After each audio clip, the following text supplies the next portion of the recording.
Que alegria estar participando desta festa. Eu quero falar muito rapidamente sobre a salvação da nossa alma. Jesus diz na Bíblia que a salvação da nossa alma é a coisa mais importante para nós. É importante ser membro da igreja, ser batizado, mas mais importante é ser salvo. A salvação da nossa alma é a coisa mais importante. Jesus diz em Mateus 16, 26, que aproveita o homem ganhar o mundo inteiro se perder a sua alma. Em outras palavras, Jesus está dizendo, o que adianta você ganhar este mundo material todo, se tornar a pessoa mais rica e não ter a salvação da sua alma? É a coisa mais importante. Uma outra coisa que a Bíblia diz sobre a salvação da nossa alma é que Deus quer que nós a tenhamos. Deus quer que eu, você que está me ouvindo agora, todas as pessoas do mundo tenham. Não é a coisa mais importante? Então Deus quer a coisa mais importante para todo mundo. Está escrito assim na primeira carta a Timóteo, capítulo 2, versículos 3 e 4. Deus, nosso Salvador, quer que todos os homens se salvem e venham ao conhecimento da verdade. Deus, nosso Salvador, quer que todos se salvem. Mas há uma outra coisa importantíssima que a Bíblia diz em relação à salvação. Deus não somente quer que nós a tenhamos, Deus quer que nós saibamos que a temos. Deus quer que nós sejamos salvos e que saibamos que estamos salvos. É assim que está escrito na primeira carta de João, capítulo 5, versículo 13. Neste texto, Deus fala através do apóstolo João, que saibais que tendes a vida eterna. Vamos repetir? Que saibais que tendes a vida eterna. Assim como nós sabemos que hoje é sábado, assim como vocês sabem que hoje é o dia do batismo de vocês, Deus quer que nós saibamos que já estamos salvos, que saibais que tendes a vida eterna. E aí alguém aqui poderá perguntar, e como é que eu chego a saber que já pertenço ao reino de Deus? Já estou salvo? Como é que eu posso chegar a saber? Há um texto na Bíblia que responde a esta pergunta com muita clareza, que é João capítulo 3. Em João capítulo 3, versículos 1 a 3, nós podemos ler o seguinte, João 3, versículos 1 a 3. E havia entre os fariseus um homem chamado Nicodemos, príncipe dos judeus. Nicodemos foi ter de noite com Jesus e disse-lhe, Rabi, mestre, bem sabemos que és mestre vindo de Deus, porque ninguém pode fazer esses sinais que tu fazes, se Deus não for com ele. Jesus respondeu e disse-lhe, na verdade te digo, que aquele que não nascer de novo, não pode ver o reino de Deus. Nicodemos, segundo a tradição, era um dos 3 homens mais ricos de Jerusalém. O texto diz que ele era príncipe. Apesar da sua riqueza, da sua posição social, ele não estava realizado. E numa determinada noite, ele pensou na sua vida espiritual, parou de pensar na sua posição social como príncipe, parou de pensar na sua riqueza, e então passou a pensar na sua vida espiritual, e ele viu como ele estava se sentindo longe de Deus, um vazio no seu interior. E então Nicodemos, naquela noite, nem esperou passar a noite, naquela mesma noite ele foi ao encontro de Jesus. Ele que era rico, que tinha posição social, nós vemos que ele também acreditava na existência de Deus, porque Eu digo isso porque ele chegou para Jesus e falou: sabemos que és mestre vindo de Deus, porque ninguém pode fazer esses sinais que tu fazes se Deus não for com ele. Então ele acreditava na existência de Deus. Não somente acreditava na existência de Deus, ele também sabia que as Escrituras são a palavra de Deus. Eu digo isto porque o versículo 1 diz que ele era fariseu. Os fariseus estavam dispostos até a morrerem, se necessário fosse, defendendo que as Escrituras são a palavra de Deus. Acreditava na existência de Deus, acreditava que as Escrituras são a palavra de Deus. Não somente isto, ele tinha uma excelente igreja, uma excelente religião. O versículo 1 diz que ele era judeu, ele seguia o judaísmo, a mesma religião de Moisés, de Isaías, de Jeremias, de todos os profetas do Antigo Testamento.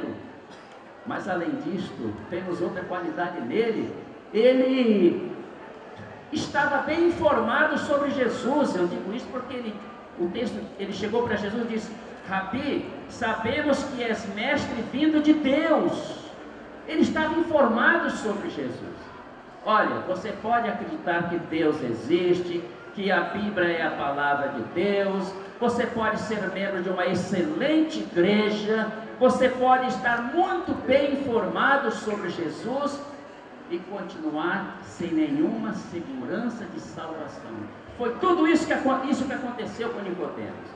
Quando ele chegou para Jesus, falando essas coisas para Jesus: tu és mestre vindo de Deus, Jesus imediatamente mostrou para este homem como ele podia entrar no reino de Deus, como ele podia experimentar a certeza da sua salvação. Jesus disse para ele: na verdade te digo, que aquele que não nascer de novo não pode ver o reino de Deus. Então, o que é necessário para ver o reino de Deus, para experimentar a certeza da salvação? O que é necessário? Nascer de novo. Talvez você pergunte: o que quer dizer nascer de novo? Nascer de novo é nascer espiritualmente. Para você começar a viver neste mundo, precisou nascer fisicamente. Para você um dia poder viver no céu, você precisa nascer espiritualmente.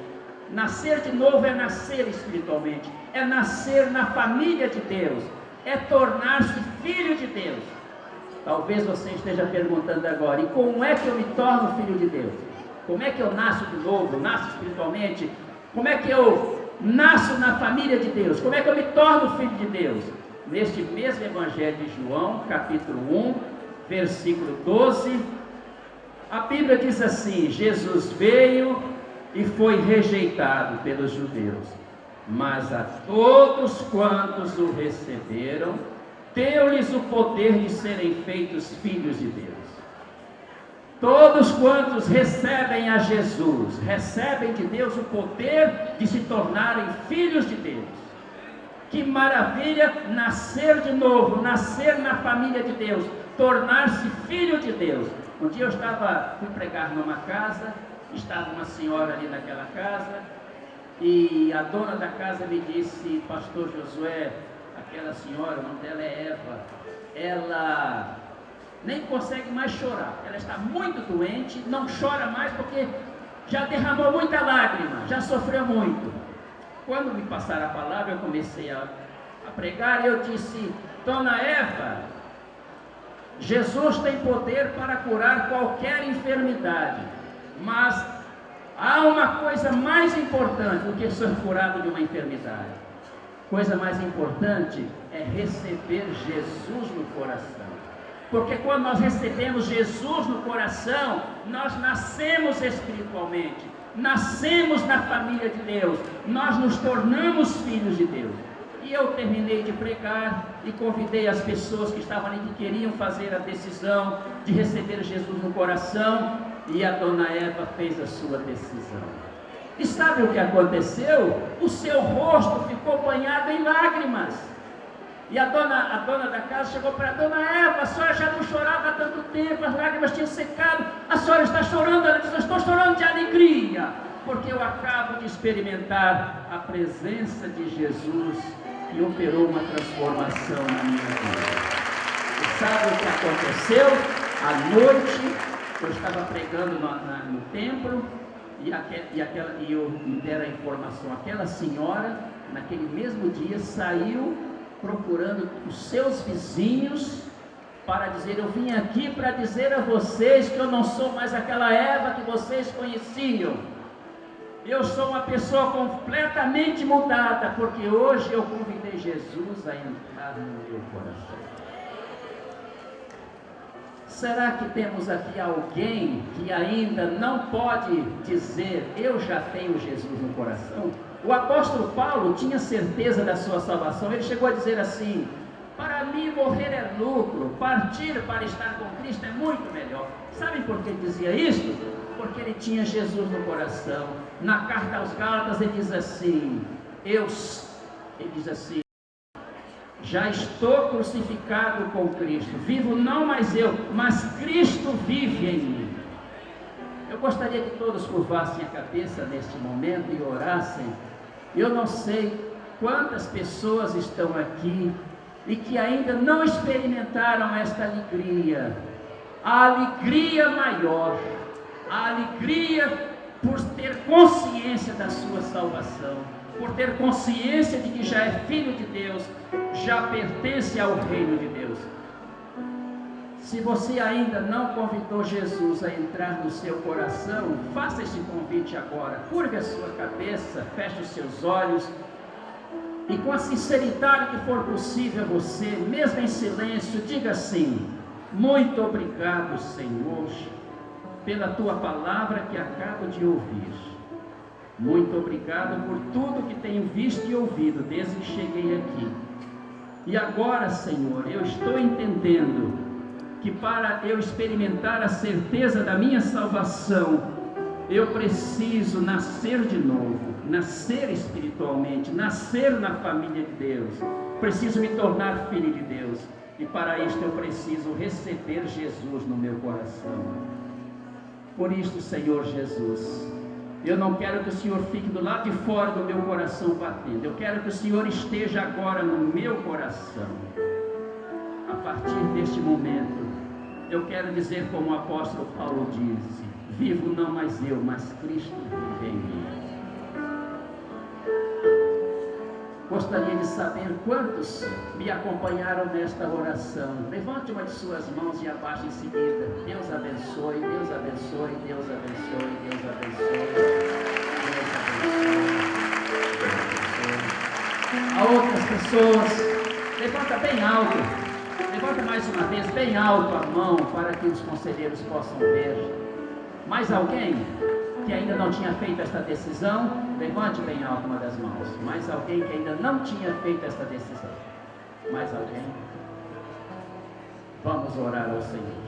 Muito obrigado, Senhor, por este momento tão importante para as nossas vidas. Muito obrigado pela Tua palavra que acaba de ser anunciada. Que possa esta semente germinar e produzir muitos frutos. Que todos estes que levantaram a mão neste momento sejam alcançados pela Tua graça salvadora. Que experimentem agora uma profunda certeza de salvação. E que a partir deste momento vivam sempre em profunda comunhão com o Senhor. Abençoa todos nós neste instante, em nome de Jesus. Amém.